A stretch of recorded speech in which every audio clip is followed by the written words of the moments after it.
Il y a des gens parfois, ils voient que, ah, normalement, ils doivent pas être ce qu'ils sont, mais ils comprennent pas pourquoi, mon ami. C'est parce que ton destin a été coupé et donné à quelqu'un d'autre. Ça, c'est le vrai niveau du vol spirituel. Ça se fait au niveau du karma. Donc, il coupe les informations et il rajoute ça dans le karma de l'autre personne qui est le client. Et du coup, le chemin que toi tu devais suivre, c'est l'autre qui va suivre ça parce que désormais c'est à lui. Parce qu'il a acheté ça. Donc, il a acheté ton destin. Et oui, ça se vend les destins. Non.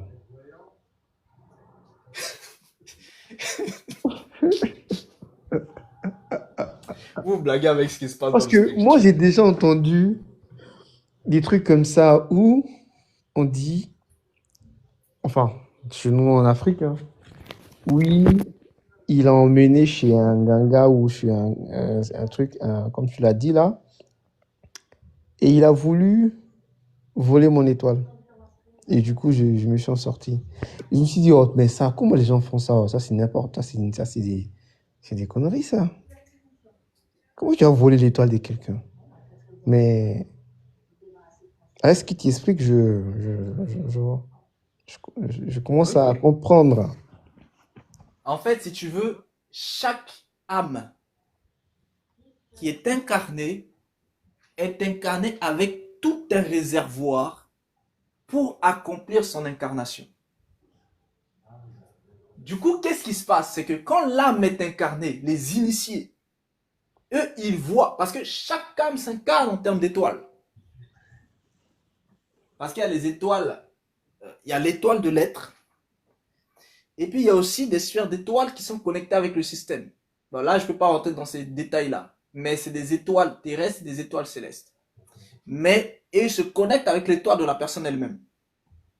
Donc, à travers ces différentes sphères de connexion-là, quand un enfant, par exemple, va naître dans une famille, les premiers qui vont voler l'étoile de l'enfant, ce sont ses parents. Sachez-le. C'est Ah vos bon? familles qui vous volent en premier. Toujours. Et c'est comme ça qu'ils se nourrissent dans le système. Quand Hmm. un enfant, quand un enfant brille, dès qu'il arrive, son étoile brille. Et dans le monde spirituel, parce que je vous ai dit que c'est d'abord dans le spirituel avant d'être incarné. Donc, l'étoile de l'enfant a d'abord brillé dans le spirituel. Et comme eux, ils vivent là-bas, ils l'ont vu. Ils l'ont vu là-bas. Et ils savent qu'il va arriver. Ah, vous vous blaguez avec ce qui se passe. Je vous dis, le monde est spirituel. Donc, ils savent que tel enfant va arriver dans telle famille. Et ils attendent maintenant, calmement, pour le manger.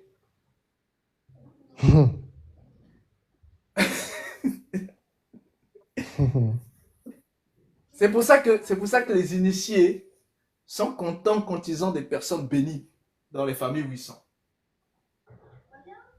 Parce que c'est une source énergétique énorme. Parce que dès qu'ils Mais, ont vu l'enfant qui va mhm. arriver, déjà, ils ont capté l'enfant par rapport aussi aux parents. Quand un parent, quand l'étoile d'un parent brille, ils vont chercher à manger chaque enfant qui naîtra de ces parents-là. Chaque enfant. Parce qu'ils savent que chaque enfant va venir avec une étoile qui brille. Vaincu. Ah là, ça touche. Hein. Ouais, ils sont vaincus, franchement. Et dès lors, vous pensez qu'ils sont vaincus comme ça, là, juste parce que vous Je parlez. Ah non, refuse. c'est pas comme ça que ça marche. Écoutez bien. Pourquoi même quand vous dites qu'ils sont vaincus, ils ne seront pas vaincus? Je vais vous dire pourquoi. Parce que le système du panthéon ancestral fait que chaque sang est justement au service du panthéon ancestral. Ça veut dire quoi? Ça veut dire que les initiés de vos familles, ils ont droit sur vous.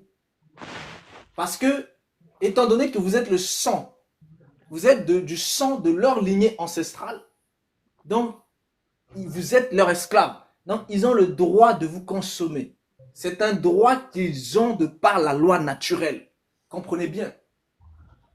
Donc tant que vous ne coupez pas le lien de sang, ils ont droit. Parce que tant que le lien de sang n'est pas coupé, ils vous voient dans le monde spirituel et ils ont accès à vous. Quand le lien de sang est coupé, ils n'ont plus accès à vous. Parce que vous disparaissez dans leurs yeux dans le monde spirituel. Tant que ce n'est pas coupé là, à travers le sang, ils vous voient. Peu importe où vous êtes, peu importe que vous êtes en contact avec eux ou pas, ce n'est pas ça qui compte. De là-bas, ils vous mangent au calme. Comprenez bien. À cause du sang.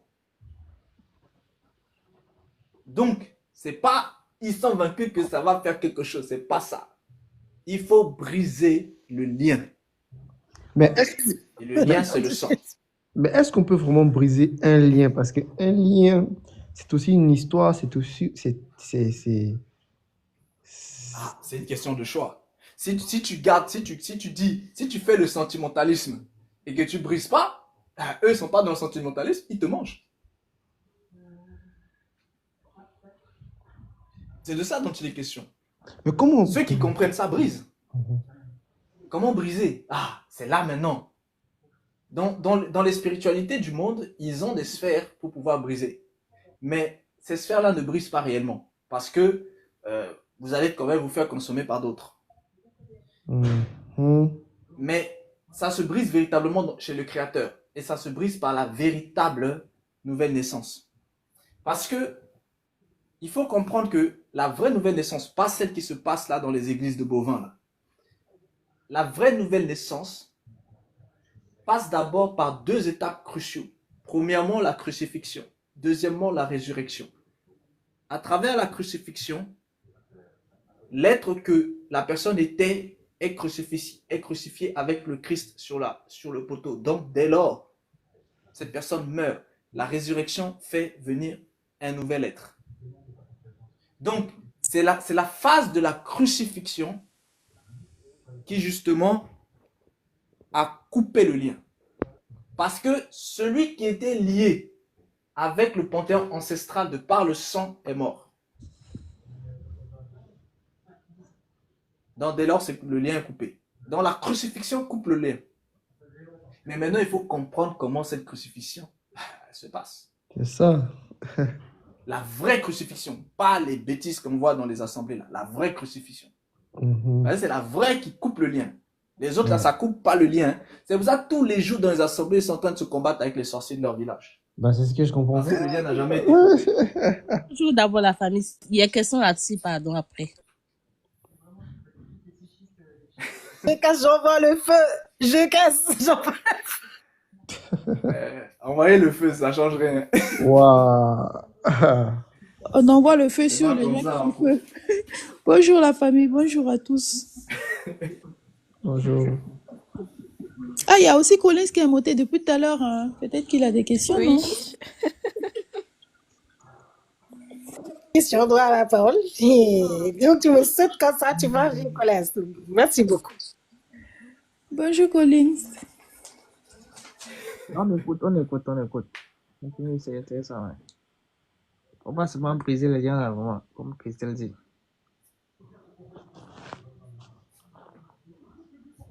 Ma question là-dessus, comment ça se fait qu'on dit...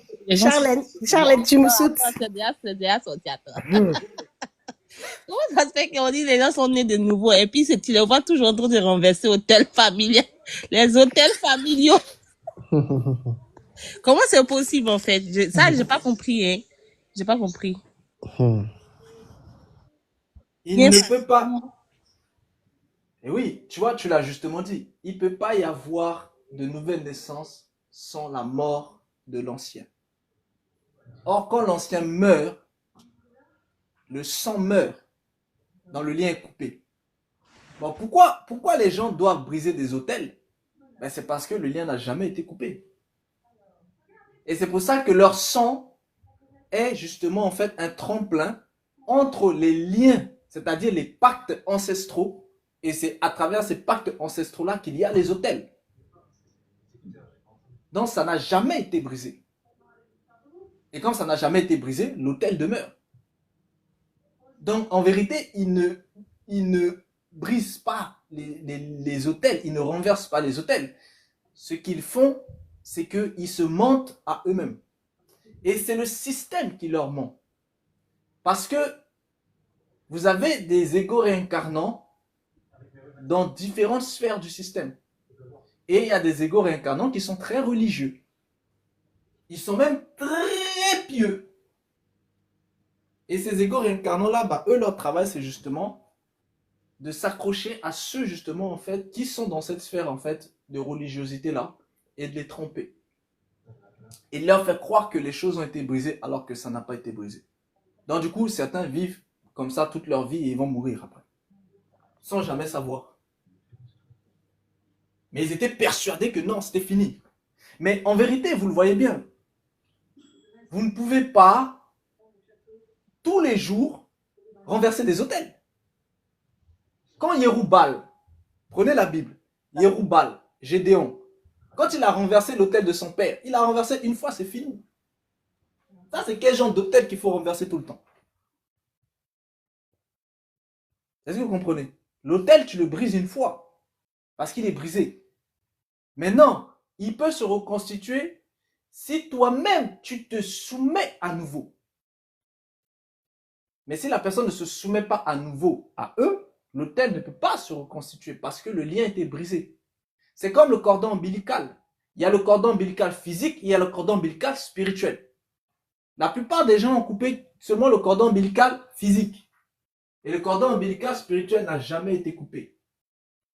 Donc dès lors, la personne est toujours liée. Vous voyez? Dans toute chose, il y a toujours un côté physique et un côté spirituel. Il y a toujours un côté naturel et un côté spirituel. Attends, Et le cordon, un problème se règle au côté spirituel et non au côté naturel. Oui? le cordon ombilical physique, c'est à partir de la main. Tandis que le cordon ombilical spirituel aussi, c'est la main.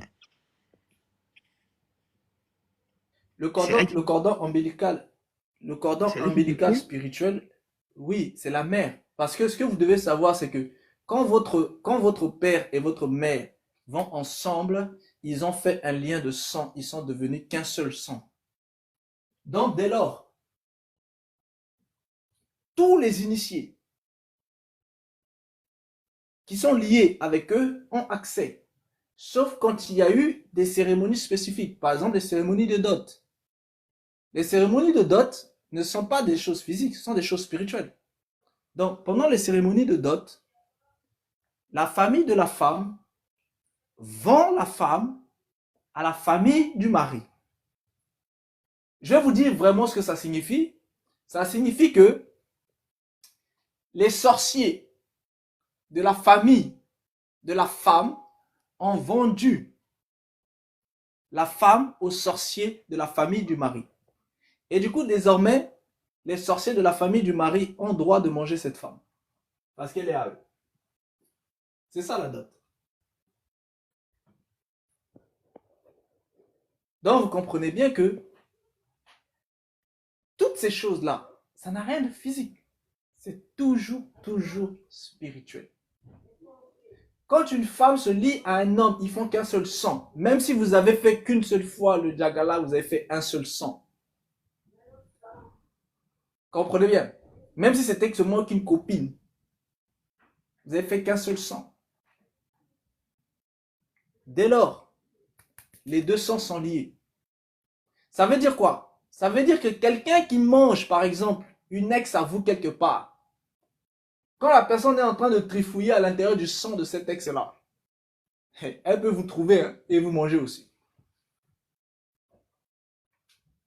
Je dis ça, je dis rien. Akoba. J'ai une question en parlant de ça.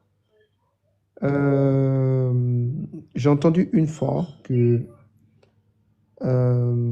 les spiritualistes parfois utilisent les femmes pour tirer, pour tirer des énergies des personnes qui viennent sortir avec cette même femme. Ça, c'est ma première question. J'ai aussi une deuxième question aussi qui faut pas que je l'oublie. Des fois, on dit que la femme avec qui tu sors peut t'ouvrir les portes comme peut te fermer les portes. Comment tu expliques ça, les deux questions? Je veux avoir une réponse. Merci. Oui, les deux sont un petit peu liés. Le premier, euh, oui, on a fait des lives dessus hein, déjà. C'est des lives publics en plus, tu pourras les trouver sur YouTube.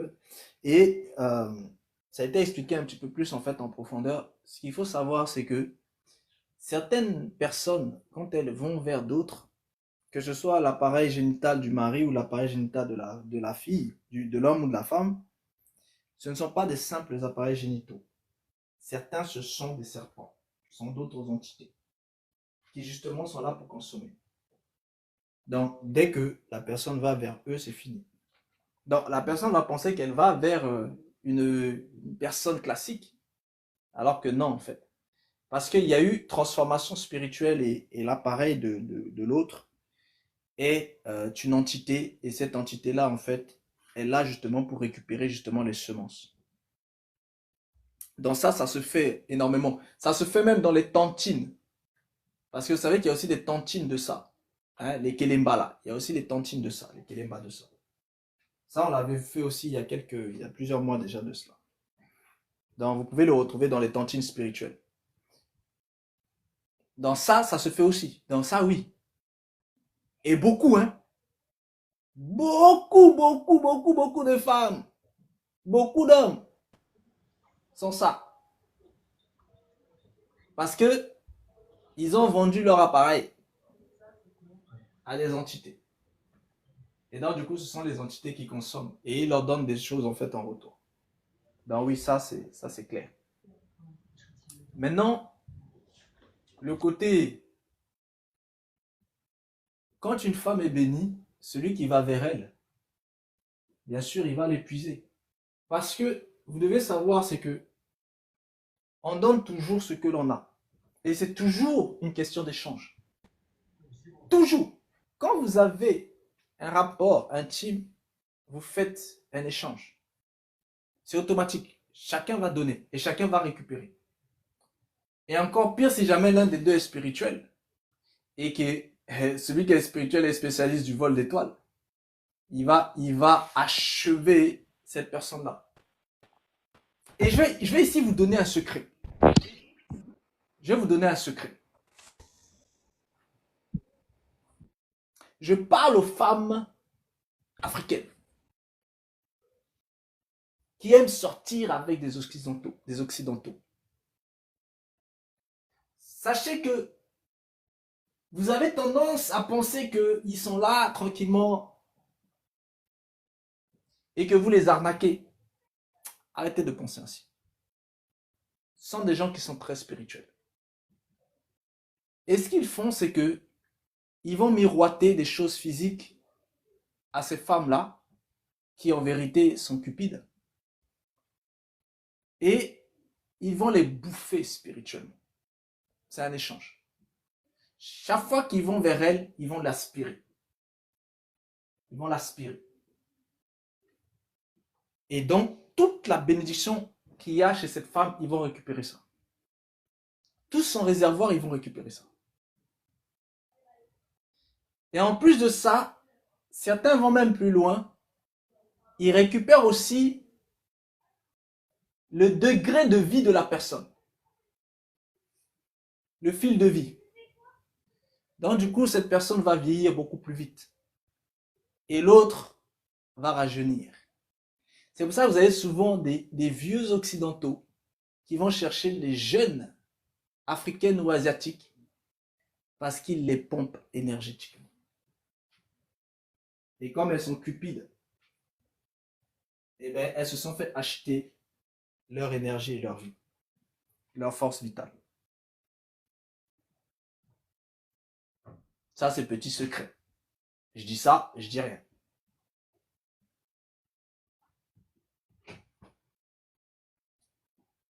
Est-ce qu'il y a d'autres questions? Danger.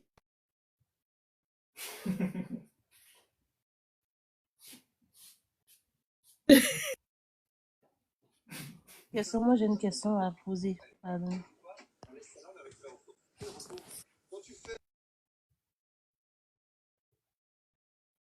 Oui, on écoute. Frère toi, moi, ma question, je sais pas si je peux la poser ici, hein. C'est concernant pendant le C19 là, ceux qui ont reçu le vaccin. Puis après, ils sont venus dans l'alliance du vrai Dieu, la vraie alliance. Ils sont nés de nouveau, tout est renouvelé ou comment ça va se passer? Non, la nouvelle naissance ne se passe pas comme ça. Entrer entrer dans l'alliance ne donne pas la nouvelle naissance. La nouvelle naissance, c'est le cœur. Donc, quand on entre dans l'alliance, après, il faut que le cœur soit circoncis. Donc, la nouvelle naissance passe d'abord par la repentance et par la réception de la vérité, et la vérité va venir tuer l'être ancien. Et quand la vérité tue l'être ancien, donc, pour pouvoir naître de nouveau, il faut d'abord croire en la crucifixion et ensuite en la résurrection. Donc, il y a la crucifixion, il y a la résurrection. À travers cela, on reçoit en fait une nouvelle naissance. Mais il ne peut pas y avoir de nouvelle naissance si l'ancien être ne meurt pas.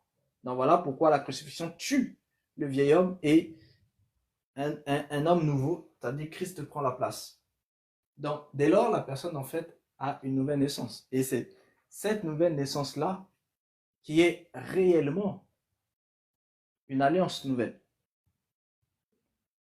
Mais cette alliance a commencé quand la personne était encore dans ses péchés. Tu comprends? C'est pas parce que quelqu'un mange le repas du Seigneur que ça veut dire que il est tout de suite dans la nouvelle naissance. Non. La Oui, nouvelle naissance, c'est à part. oui, je parle du cas de quelqu'un qui a franchi tout ça et qui est vraiment maintenant né de nouveau, comme tu l'as expliqué là. Et puis cette dernière personne avant ça avait pris le vaccin et tout et tout. Non. Pour qu'une personne, voilà, ok. Qu'est-ce que c'est que le vaccin? La Covid là. Oui, j'ai bien compris. J'ai bien compris. On va pas citer les noms. Donc, le C, je dis C, vous comprenez? Le VAC du C est justement un agent.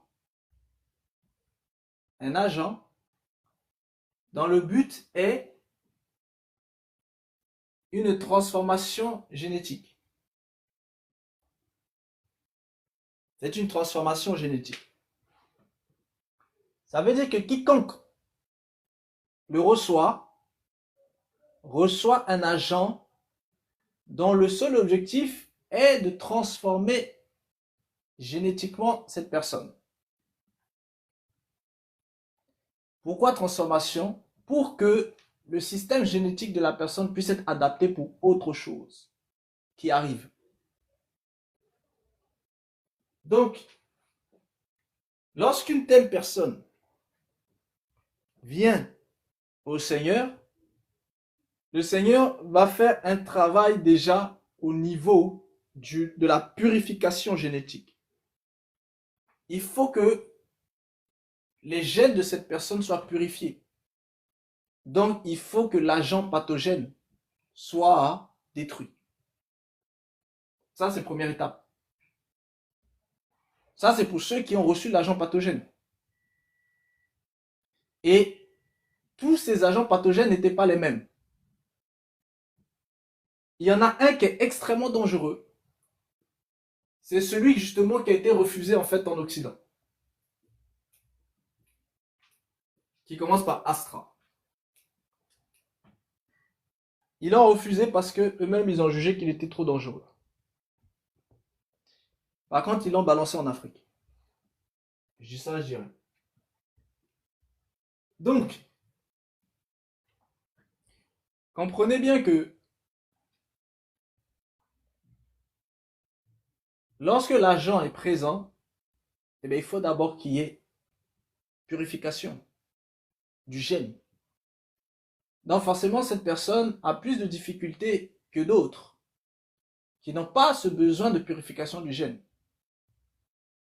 Donc l'étape de cette personne par rapport à sa progression avec le Seigneur, c'est d'abord la purification de ses gènes, parce que ces gènes ont un agent pathogène, c'est-à-dire un agent qui transforme ces gènes. C'est pas n'importe quel agent qui est là. C'est un agent dont le but est de transformer en fait les gènes. Donc lui, il faut qu'il soit détruit, et avec tout ce qu'il a fait aussi, il doit être détruit pour que le gène puisse être purifié.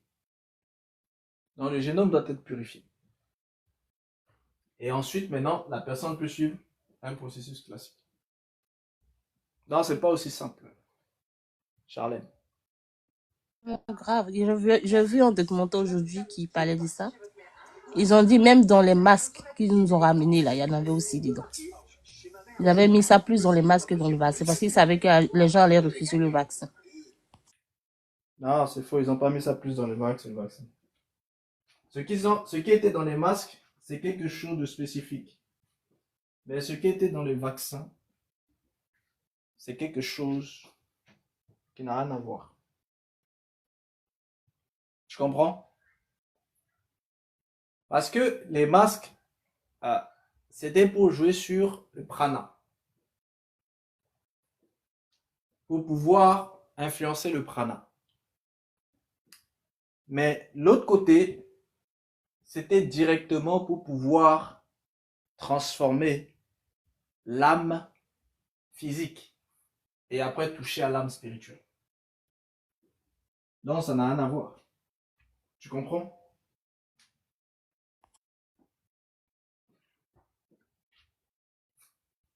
Il faut savoir que c'est totalement différent. Ce qui était vraiment très dangereux, c'était de le recevoir dans les gènes. Parce qu'à partir du moment où c'est dans les gènes, ça se lie avec, au niveau moléculaire. Donc vos cellules sont totalement touchées et puis vos molécules aussi. Et là, ça fait que pour nettoyer ça, il faut entrer dans la 4e dimension. Sans ça, c'est pas possible. Vous comprenez? Et donc, du coup, c'est dangereux. Très dangereux. Après, maintenant, plus vous prenez de doses, plus vous accentuez la chose.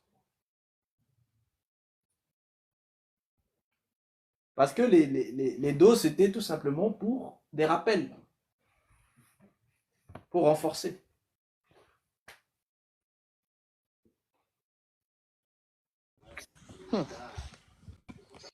Oui, c'est très chaud. Bon, après, les gens ont choisi. Hein. Ils ont pas forcé les gens. Hein.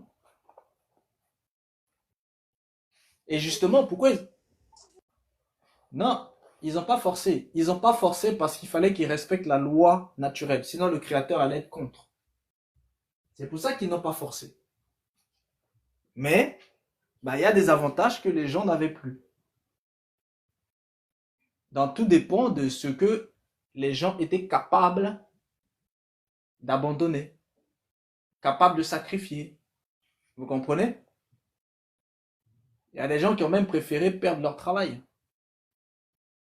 Et pourtant, ces gens-là n'étaient pas forcément des gens qui croyaient en fait dans le créateur, etc.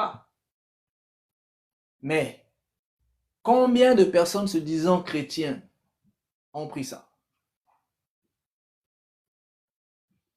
Combien?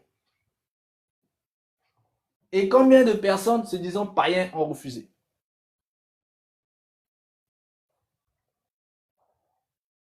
Donc, comment des gens qui disent qu'ils sont connectés avec le Créateur, que certains même disent avoir le Saint-Esprit, comment ont-ils pu aller prendre ça? Parce que si le vrai Dieu était avec eux, ils n'auraient pas pris ça. Impossible. Et comment ça se fait que des païens ont refusé? Vous comprenez?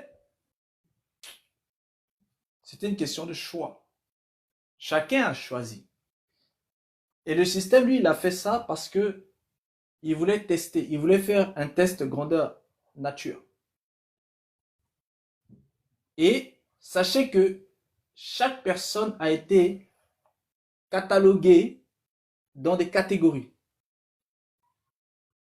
Donc désormais, le système sait très bien comment sont les uns et les autres. Quels sont ceux qui sont fermes et vont refuser, quels sont ceux qui, à travers certaines corruptions, ils peuvent accepter. Ouais, ça, c'était un test grandeur nature. Ouais, le vrai arrive. Ça, c'était pas le vrai. Le vrai arrive. Ça, c'était juste un test pour préparer le système immunitaire. Le vrai arrive pour achever le système immunitaire.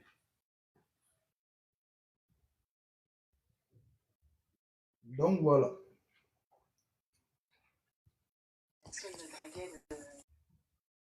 Bon, je rentre pas en profondeur parce qu'on est en live public. Hein. Voilà. Ce genre de choses rentrent plus en profondeur en live privé. Bon, bah, il y a Jafro qui a posé une question pour dire comment. Et c'est comment pour les gens qui sont avec un partenaire qui ont pris voilà, ouais. Et il y avait la sœur Edwige qui avait une autre question, qui a un lien avec un film, je crois. Est-ce qu'il y a une explication spécifique sur The Rainbow?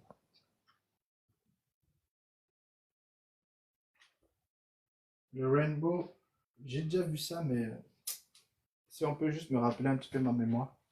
Qui a vu le Rainbow? Juste me rappeler un peu pour que ça puisse me revenir. Mais le nom me dit quelque chose, on dirait que j'ai déjà vu ça.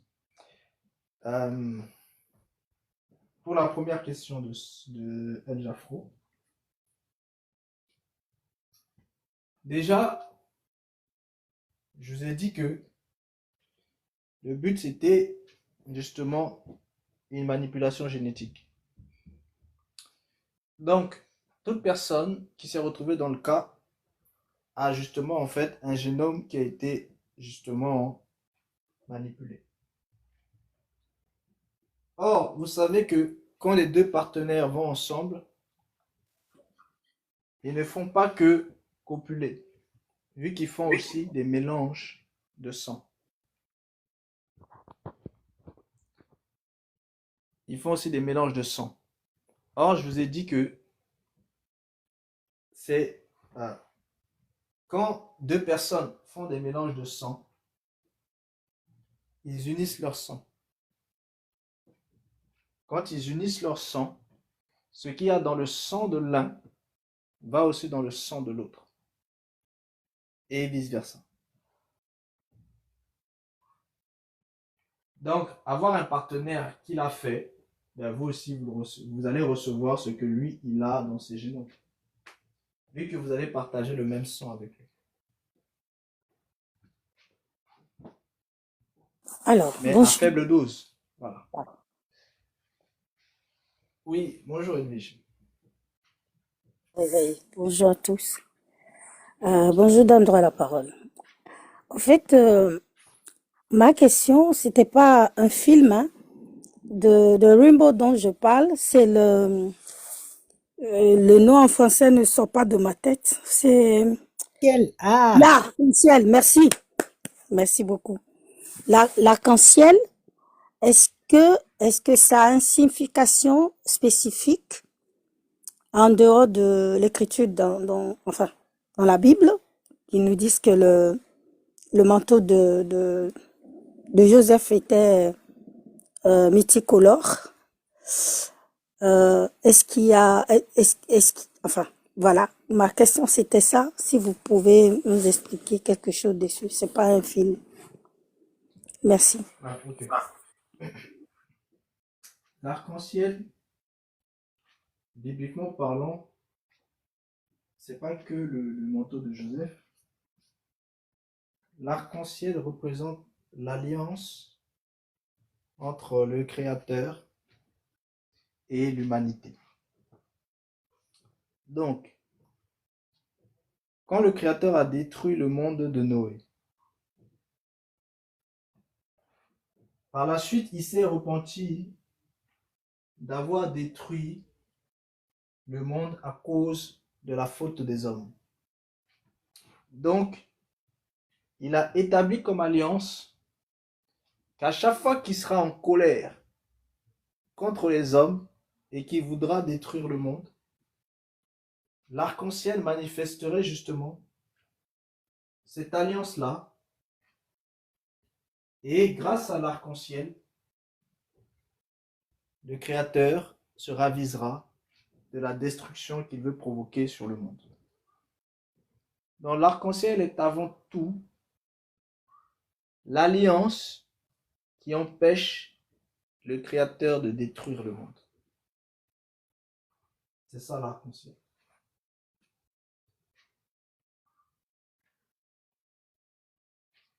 Ça, c'est le monde des ovins. Concernant Oui. le monde des bovins, est-ce qu'il y a, enfin, en dehors de, voilà, ce qu'on connaît, dans les traditions, est-ce qu'il y a d'autres explications? Parce que, Oui, il y a beaucoup d'explications avec l'arc-en-ciel, mais on ne peut pas entrer en fait dans toutes ces profondeurs-là en fait en public. Mais il y a pas mal d'explications et tout dépend des spiritualités et de la façon dont eux-mêmes en fait voient l'arc-en-ciel, de la mhm, façon dont eux-mêmes en fait visualisent en fait mhm, spirituellement l'arc-en-ciel. Tout dépend en fait de quelle spiritualité. d'accord. Ok. Mais ça a des significations spécifiques selon les spiritualités. Ouais, oui, oui, c'est ce que je me suis dit parce que aujourd'hui, j'ai vu ça. J'ai vu, en fait, ça a mis au moins une bonne 20 minutes avant voilà, de s'estomper carrément. C'était quelque chose que j'avais noté. Et j'ai dit, je vais vous poser la question parce que je sais que, euh, en Afrique, on dit, enfin, certaines familles, ils font des choses et ils disent que, ouais, que c'est le serpent qui descend. Ça dépend si ça descend, il y a son truc, et quand ça remonte, il y a son truc. En fait, c'est pour ça que je posais la question. Merci beaucoup. Je vais te poser une question. Yeah, Je vais oui, te poser une question. À ton avis, yeah. pourquoi en Occident, Mm. l'arc-en-ciel est-il le symbole des LGBT? Euh, yeah, c'est pour provoquer. C'est pour provoquer l'Éternel. Moi, j'ai pris ça comme ça. Manque de respect. Vu Non, que... Non? non. Ah, ok. Ok. Parce que moi, je me suis dit C'est comme... lié. Je t'ai posé la question parce que c'est lié à ce que tu étais en train de dire juste avant. Ah, yeah, ok. Qu'est-ce qui monte et qui descend? Oh, Kundalini. Mm. Voilà. Oh, Seigneur, merci. Yeah, merci. Très bien.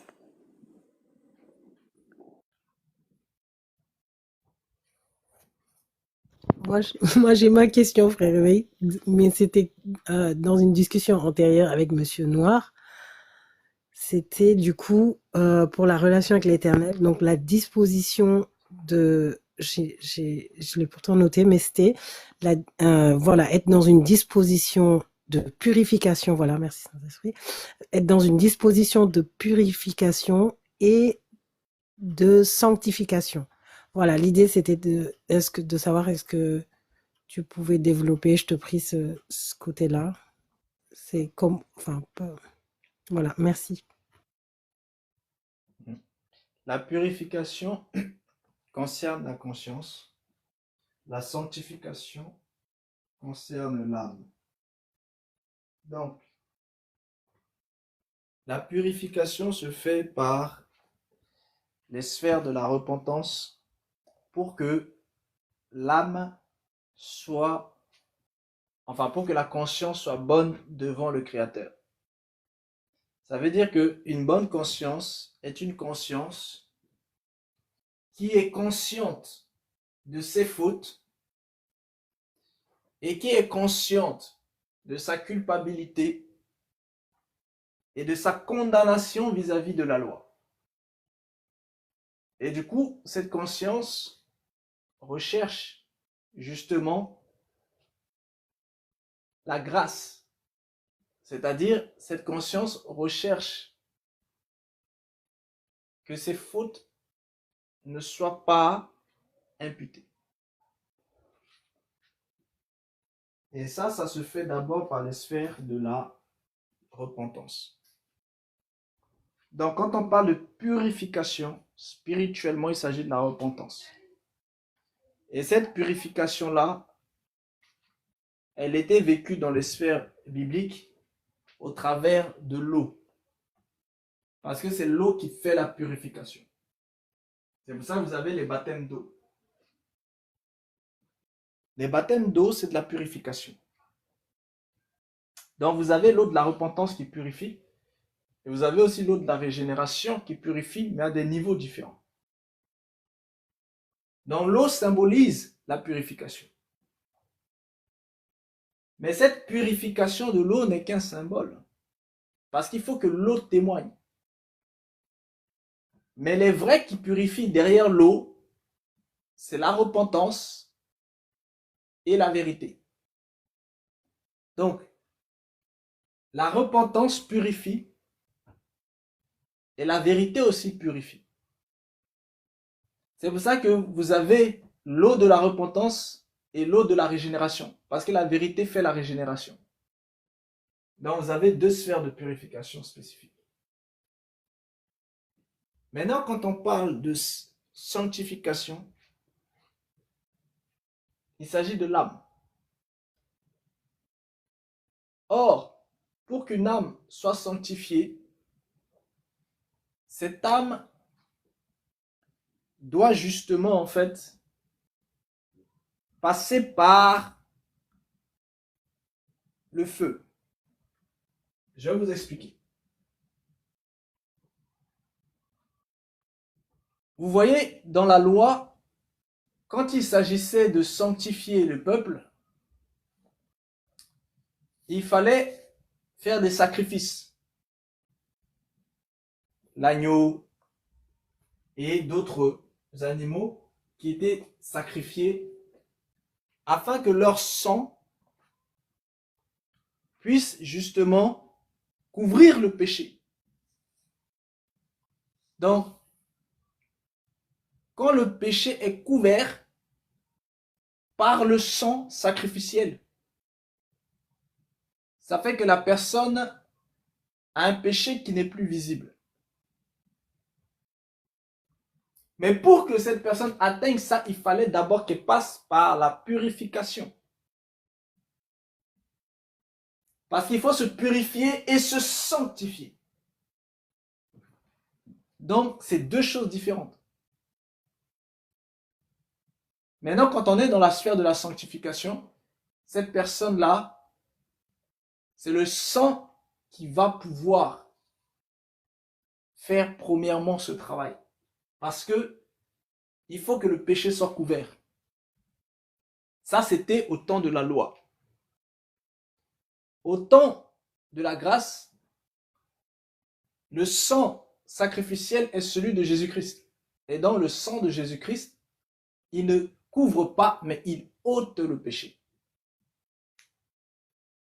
Donc, quand le sang ôte le péché, la personne se retrouve maintenant sans péché. Et comme la personne est sans péché, elle est réellement pure. Parce que la purification que fait l'eau purifie principalement votre conscience. Et le baptême de régénération d'eau est un baptême qui tue votre être intérieur. Donc c'est un baptême en la mort. Ça tue, le baptême d'eau de la régénération. Mais quand ça a tué, bah, c'est resté mort. Vous comprenez? La personne a été tuée par le baptême d'eau de régénération et ainsi, Dieu se purifie. Se purifie de la souillure que cette personne avait devant lui. Maintenant, pour que cette personne atteigne une sphère de sainteté, il faut qu'il y ait la régénération par l'esprit. Parce que la vérité fait cette sphère de baptême de régénération, mais la vérité aussi fait cette sphère de régénération. Donc la vérité tue et la vérité régénère l'âme. Dans cette sphère de régénération, c'est là où l'âme de la personne quitte et la vérité prend la place. Et la vérité, elle est pure et elle est sainte. Donc quand la vérité prend la place, il y a un être pur et un être saint qui est désormais là. Parce que la vérité est pure et elle est sainte. Et donc c'est ici que cette personne est pure et sainte, mais dans sa nouvelle vie. Sa nouvelle vie, c'est désormais la vérité, c'est le Christ. Et le Christ est pur et il est saint. C'est pour ça que désormais cette personne a une vie sainte. Mais son esprit est toujours l'ancien. Donc le Saint-Esprit va venir maintenant pour faire une autre sphère de travail, c'est-à-dire renouveler l'intelligence et donc sanctifier aussi l'esprit. Pour que l'esprit aussi devienne saint. Donc vous comprenez, il faut bien distinguer ces deux aspects-là. Purification d'un côté, sanctification de l'autre. C'est deux choses. Quand quelqu'un est sanctifié, il est aussi consacré. Voilà. Quand vous êtes seulement purifié, vous êtes mis à part.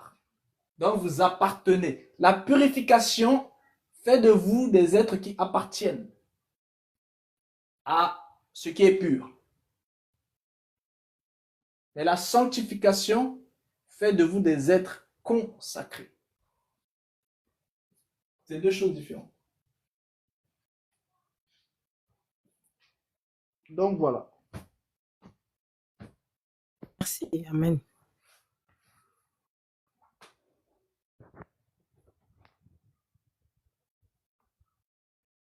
Du coup.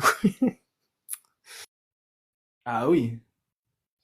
Oui, parce que le problème, c'est que normalement, le process est très rapide. Hein. Donc, ce n'est pas le process qui est long. C'est les gens qui sont trop mauvais. Tu vois, tu vois, le problème, c'est pas le process. Le process, il est rapide. C'est pour ça que dans l'ancienne alliance, enfin, je dis dans l'ancienne alliance, dans la première église, le process était rapide. Dès que les gens croyaient en la vérité, boum boum. Parce que le process était rapide. Tout simplement parce que la vérité venait d'arriver dans le monde. Mais au jour d'aujourd'hui, la vérité est devenue une vieille rambière dans le monde. Donc, les gens ont tellement entendu la vérité que les gens s'en foutent, les gens la piétinent. Et quand la vérité vient, les gens disent « Oh, est-ce que c'est vrai ?» Ça dit même, en nous-mêmes, nous avons des sphères de doute qui font que ça pose des obstacles à la vérité, vu que la vérité doit se manifester par la foi en nous. Or, il y a des obstacles à la foi que Jacques vous explique dans son épître. Vous avez l'incrédulité, le doute et l'endurcissement. Ça, ce sont des obstacles à la foi. Donc, là où il y a du doute, là où il y a de l'incrédulité, l'incrédulité c'est quoi? C'est le fait de ne pas croire.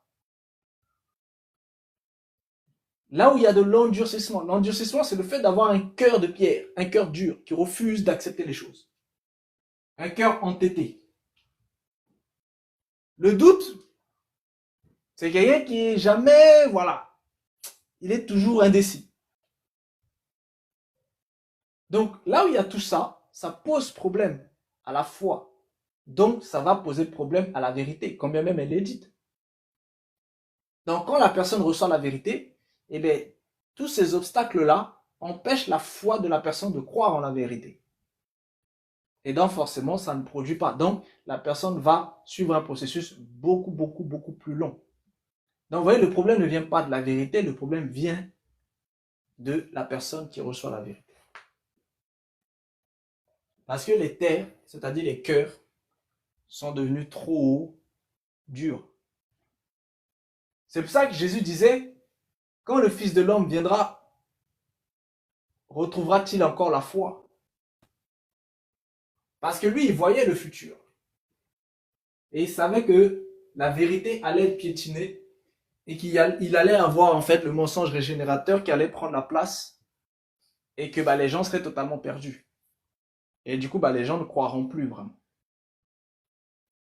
Lui, il avait vu tout ça. Parce qu'il avait les 7 esprits de Dieu, donc il voyait tout. Vous comprenez? Et effectivement, c'est ce qui se passe. Donc du coup, aujourd'hui, quand même la vérité, elle est là, écrite. Les gens l'ont, les gens lisent tous les jours. Mais ça ne peut pas produire en fait dans leur cœur tout simplement parce que la foi ne fonctionne plus à cause du doute, de l'endurcissement et de l'incrédulité. Et c'est pour ça que c'est lent en fait. Moi, vraiment, moi, je Oui. crois. Tu fais bien. Problème Tu crois? je crois, je sais pas, peut-être je sais pas ce qui. Tu crois en qui? Tu crois en Ya, en Yahou ou en Yahvé? Mais est-ce que moi, tu m'as encore dit le nom? Je sais qu'il y a le Père, il y a le Fils, le Père qui se manifeste dans le Fils. Je crois au sacrifice du Seigneur qui nous a réconciliés avec le Père. Et je crois qu'il soit ressuscité aussi. C'est ça qui nous donne la vie éternelle, la résurrection, le salut. Voilà un peu ce que j'ai compris dans tous les enseignements que tu nous donnes. Dans les enseignements que tu nous donnes, moi, je crois en ça. J'ai aucun doute là-dessus. Gloire à Dieu. Gloire à Dieu. Donc, je ne sais pas ce qui reste, c'est ce que je veux savoir. Ce qui reste, c'est la question que je te pose. C'est pour ça que je t'ai dit, tu crois en qui? Tu me donnes le nom. Moi, c'est le nom, j'ai pas. Tu crois? Le faux nom qu'on nous a donné là, tu dis, c'est pas ça. Donc, le vrai nom qui reste là, c'est ça maintenant qui, si tu m'as dit, il dit Amen, puis je te suis. Arlène, ton histoire là.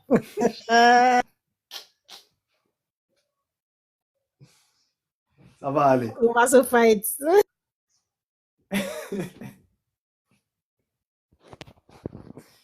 Ça va aller, ça va aller.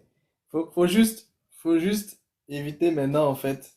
Parce que, par exemple, Yahvé. Yahvé vient d'où? Est-ce que vous savez d'où vient Yahvé? Qui sait d'où vient Yahvé? Non, moi, je sais pas. Non, t'en avais parlé avec Yal en plus dans des lives. Oui. Parce que on connaît, dans la Bible, on connaît Yah. Et Yah, vous le retrouvez en fait dans le terme Alléluia. Donc, on loue Yah. Et on connaît aussi Yahou. Donc, on loue Yahou. Et Yahou, vous le retrouvez dans les noms tels que Adoniaou, Netanyahou, Eliyahu, Elikiyahu. Mais Yahweh ou Yahvé, on ne connaît pas.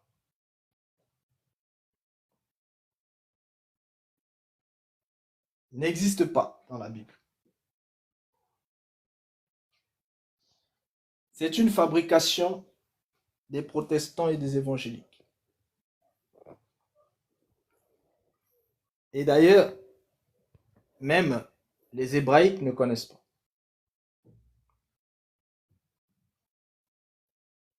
C'est pour ça que dans les noms, vous allez toujours retrouver les racines. Si vous voulez comprendre les origines, retournez dans les noms, vous allez toujours trouver les racines. C'est comme elle, on connaît elle. Parce que elle, on le retrouve dans les racines. Emmanuel. On retrouve ça dans les racines. Tout ce que vous allez retrouver dans les racines, ça existe. Mais est-ce que vous ne retournez pas dans les racines? Ça n'existe pas. Maintenant, Yahweh ou Yahvé est justement une dérivation du tétragramme qui est Yod He Vav He. Yod He Vav He. Et Yod He Vav He, ça donne Yod He Vav He. Et Yod He Vav He ne peut pas être dit. C'est pour ça qu'il n'est pas dit. Et les évangéliques ont décidé de dire Yod He Vav He. Et en disant Yod He Vav He, eux l'ont transformé en Yahvé. Et cette racine de Yahvé est aussi la même racine qui attache un autre nom qui lui est une traduction correcte, qui est Yehovah. Yehovah est une traduction qui est un peu correcte. Mais ceux qui, eux, ont utilisé Yehovah, que vous connaissez sous le nom des témoins de Jéhovah. Le Yehovah que eux ils utilisent est différent du vrai Yehovah. Le Yehovah qu'ils utilisent est proche du Yahvé que du Yah ou du Yahou. C'est pour ça que même en Égypte, le Créateur était connu sous le nom de Yahou. Les Arabes, les Sabéens, eux, ils l'appelaient Yahoud. Tout ça, c'est les mêmes racines. Et en Afrique, il est resté sous la dénomination de Yah. Parce que c'est aussi ça. Yah. Donc, vous voyez? Mais tout ça, c'est la même chose. C'est pour dire celui qui est éternel. La traduction francisée, c'est l'éternel. C'est-à-dire celui qui est, qui a été et qui sera. Celui qui est, donc le je suis. Parce que je suis existe. Il n'y a que je suis qui existe. Tout le reste n'existe pas. Et je suis est l'éternel. Celui qui est. C'est ça je suis. C'est Yah. L'éternel. Pour vous aider à sortir un petit peu du Yahvé, vous pouvez dire Yahou. Certains vont dire Yahvé, Yahou, c'est la même chose. Non, détrompez-vous, c'est pas pareil.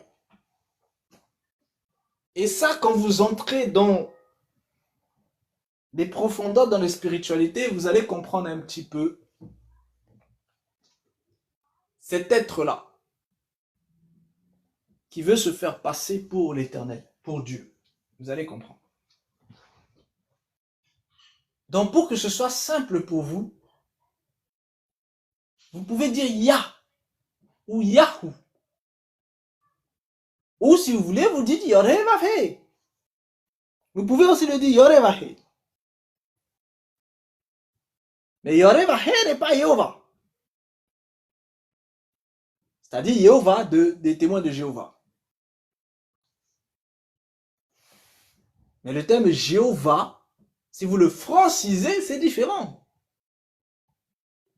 Mais c'est ça le problème. C'est que quand vous le francisez, eh bien, vous vous retrouvez en fait dans le doute. Parce que le Jéhovah francisé peut très bien vous donner du Yahvé. Et c'est ça le problème. En fait, c'est une question de ce qui est en profondeur dans le nom. Et c'est ça le problème. C'est pas une question d'intonation, de prononciation. C'est une question de ce qui se cache derrière le nom. Est-ce la vie ou la mort? C'est de ça dont il est question. Et c'est ça principalement en fait le problème qui se pose. Donc moi je vous conseille l'Éternel des armées. Si vous voulez parler en français, parlez de l'Éternel des armées. Voilà, ça c'est son identité. L'Éternel des armées. C'est son identité. Donc, quand vous parlez à l'Éternel des armées, là vous parlez à Yah. Et vous le retrouvez encore dans les spiritualités africaines. Yah. Il s'agit de l'Éternel. Vous le retrouvez en Égypte. Yahou. Vous le retrouvez dans les racines. C'est pour ça que les hellénistes, eux, ils ont transformé ça en Iao. Donc, I-A-O. Iao. Pour dire Yahou. Donc, Yahou, ils l'ont transformé en Iao.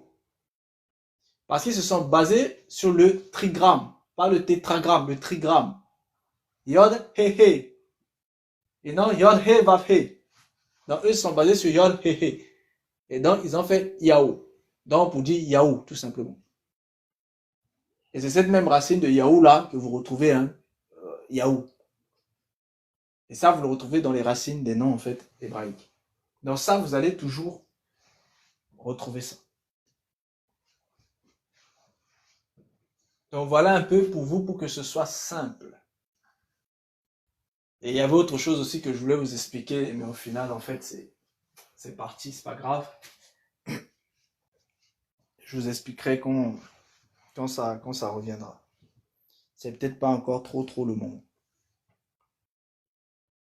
Mais restez sur Yah, pour que ce soit simple pour vous. Le problème, c'est quoi? C'est que les évangélistes, vous avez vu que les évangélistes, les chantres, ils font toujours louange à Yahvé. Et quand ils font louange à Yahvé, ils vont aussi mélanger ça en fait avec Jésus. Et pour eux, Jésus est Yahvé. Donc, et bien ça, c'est l'identité que cet être-là veut absolument. Parce qu'il veut être à la fois le Christ et Dieu. Donc, c'est dangereux. Donc, frère, faites très attention. On doit faire attention aux chansons qu'on écoute, non? On ne doit pas chanter tout, hein? Ou bien? Parce qu'ils ont tout mélangé là-bas, hein? Oui, c'est pour ça que vous devez changer. Quand vous voulez rechanter les chansons des chantres, vous devez changer en fait certains mots dedans. Parce que sinon, vous allez rendre gloire à l'Antichrist sans vous en rendre compte. Et tous les chantres chantent à la louange, à la gloire justement de l'être qui se dit Jésus et qui se dit aussi le Dieu Tout-Puissant, le Père Tout-Puissant. Et cet être-là, c'est lui dont il vous est question en fait dans la Bible, hein, celui qui va justement se prendre pour Dieu et enlever toutes les autres divinités, y compris même la divinité qui fait les délices des femmes, afin de s'établir lui-même en tant que Dieu, et il ne rendra culte uniquement au Dieu du piédestal, le Dieu des forteresses. C'est lui qui emmène au syncrétisme avec le christianisme hermétique, et c'est aussi lui qui emmène au syncrétisme entre le christianisme hermétique et la Kabbale juive. Donc, ça vous fait le lien entre... Vous avez vu que les évangéliques, sont dans l'évangile de la prospérité. L'évangile de la prospérité, c'est Mammon. Donc l'être qui est glorifié, c'est Mammon. Et quand vous liez ça avec le kabbalisme, ça vous donne le lien entre l'argent et le temps. Et ce lien-là, c'est ce qui vous a été expliqué dans le film dont vous avez parlé, c'est-à-dire Time Out. Quand l'argent et le temps sont liés et que la vie est devenue la mort. Donc vous avez les trois entités qui se lient. L'argent, qui est Mammon. Le temps, qui est Rinfan. Chronos, hein, et la mort. Et quand les trois sont liés, vous avez le bloc final. L'argent, le temps et la mort liés. Dans la mort devient la vie, le temps devient le cycle et puis l'argent devient le boss.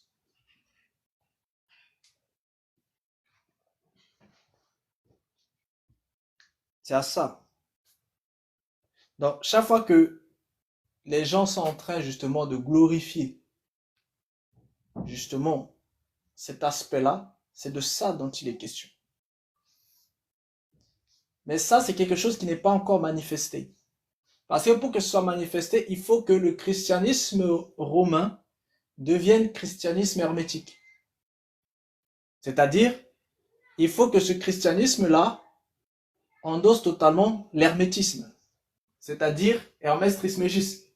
Et ça va se mettre en place quand ils vont faire la résurgence et qu'ils ont commencé depuis à travers les manuscrits de la mer morte. La résurgence, en fait, du livre d'Enoch. Parce qu'à travers le livre d'Enoch, ça leur permet de mettre en avant Métatron. Et Métatron, mis en avant, c'est Hermès Trismégis. Donc dès lors, ça vous fait le lien. Ensuite, il ne reste plus que le lien avec le kabbalisme pour lier avec le temps. Et dès que c'est lié, c'est bon. Ils ont tout le bloc. Et il ne reste plus que la mort puisse être la vie maintenant à l'intérieur. Donc dès que la mort et la vie à l'intérieur, c'est bon. Ils ont fini leur processus et puis vous entrez dans une ère nouvelle.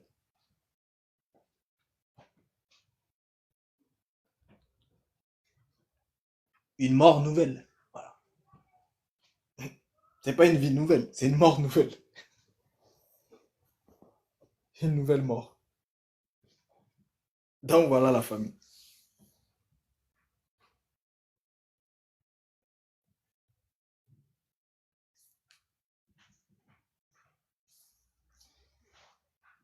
Non, le temps.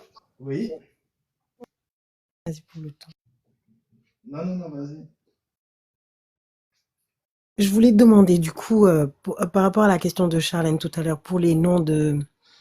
Parce qu'en fait, je sais que, enfin, après, c'était dans les chants que j'entendais, par exemple, mais je sais que aussi, enfin, peut-être que je me trompe, hein, c'est le mensonge régénérateur qui parle, mais je sais qu'il y a, par exemple, enfin voilà, il y a une partie, moi, qui m'intéressait dans la Bible à chaque fois que c'était galère, quand je disais, de toute façon, le Seigneur pourvoit la montagne, et comme Abraham, il va pourvoir. Et ça, on disait, c'était Yahweh Jireh. Et il y a des fois où c'est Yahweh Shama, Eli Shama, Yahweh Rapha, le Dieu qui guérit. Et tout ça là. Ou bien on a inventé ça dans les paroisses. Ou bien, en tout cas, je sais qu'il y a cette partie-là où Abraham est parti à la montagne et il a dit le Seigneur pourvoit. Oui. C'est Jéhovah, hein, je pense. Ah, c'est Jéhovah, c'est pas Yahweh. Ah. Oui, c'est Jéhovah. Parce qu'il y a plusieurs Jéhovah, paroles là. D'accord. Mais il y a plusieurs C'est ce fois que je où on t'expliquais dit... tout à l'heure. D'accord. Le Jéhovah, c'était une traduction francisée de Yahoo. Jéhovah, c'est une francisation de Yahoo. C'est pour ça que vous retrouvez Jéhovah Jireh. Mais par contre, tout ça, la base, c'est Yah. C'est Yah qui est la base. Donc, Yah et Yahou, c'est la base. Comprenez bien. Donc, Yah signifie l'éternel. C'est ça, Yah. Yahou, c'est aussi une forme pour dire l'éternel. Dans Yah ou Yahou. C'est pour ça que vous retrouvez ça dans les racines des noms. Elikia. Dans Elikia. Où vous avez Eliyahu. Mais vous n'avez pas Eliyavé. Il n'y a pas ça. Vous n'allez pas trouver. Cherchez dans la Bible, vous n'allez pas trouver. Dans la version qu'on vous a montré là, vous allez retrouver tous les Elia. Adeniyahu. Ya. Vous allez retrouver ça. Adonia.